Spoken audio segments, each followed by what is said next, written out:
Folks, let's talk about the most tragic love story in the animal kingdom. Forget Romeo and Juliet.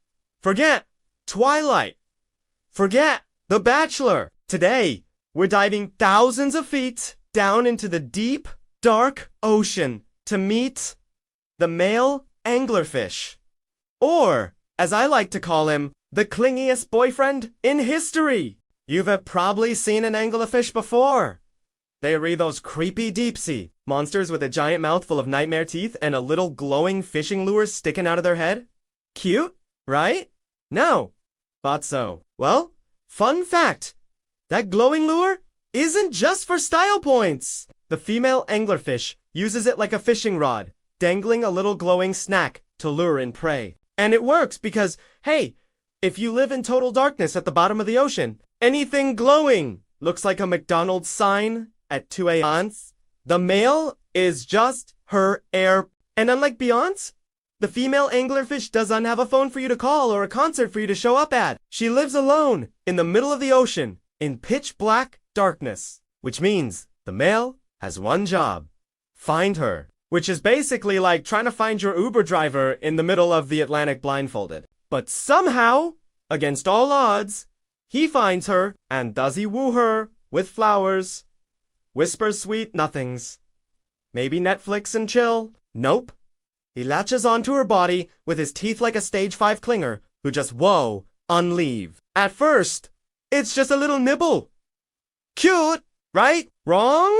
Because after that, his body literally fuses into hers. His lips, his face, his blood vessels, they all merge. Slowly, he dissolves into her body like a sad little gummy bear melting in the sun. And here's the kicker.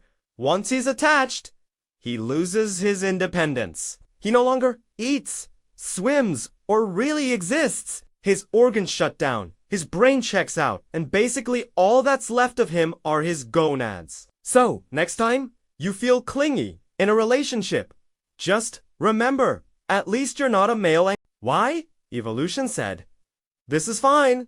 Now you might be wondering, why would nature create such a messed up dating system? Well, deep-sea life is hard. Food is rare. It's pitch black, and anglerfish are spread out like single men at a yoga class. So if a male manages to find a female, he's not letting go.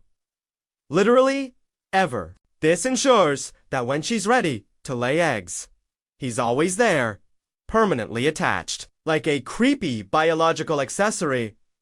And the female, she can collect multiple males on her body at once. Yeah, she can basically have a harem of boyfriends fused into her flesh like some kind of horrifying purse charm collection. Hashtag queen.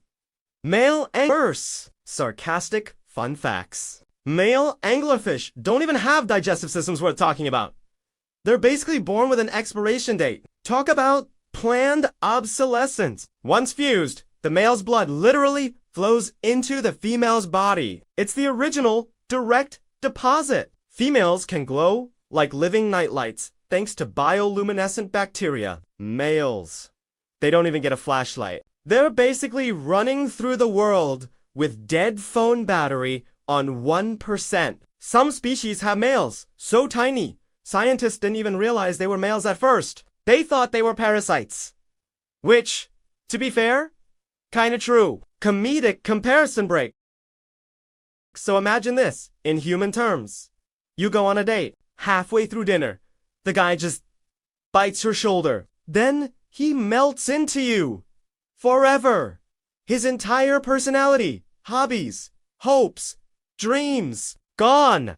And now you're stuck carrying around Steve, who exists only to make sure you can reproduce. That's not a boyfriend.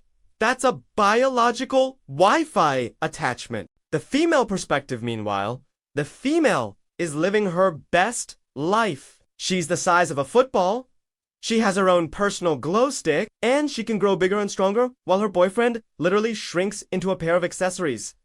Honestly, she's thriving. She's basically the CEO of the deep sea, and her partners, disposable interns, the final roast. So yeah, being a male it sucks. You don't get to live, you don't get to eat, you don't even get to make choices. Your entire existence is reduced to finding a girlfriend, fighting her, and slowly becoming a body part. If reincarnation is real, and I come back as a male anglerfish, I'm suing. Outro. Call to action. Thanks for swimming through this nightmare with me. If you enjoyed learning why it sucks to be a male angler, hit that like button. Subscribe for more weird and sarcastic deep dives into the animal kingdom. And drop a comment. Would you fuse with your partner for life? Or are you running for the hills? Until next time, remember, it could always be worse. You could be a male angler.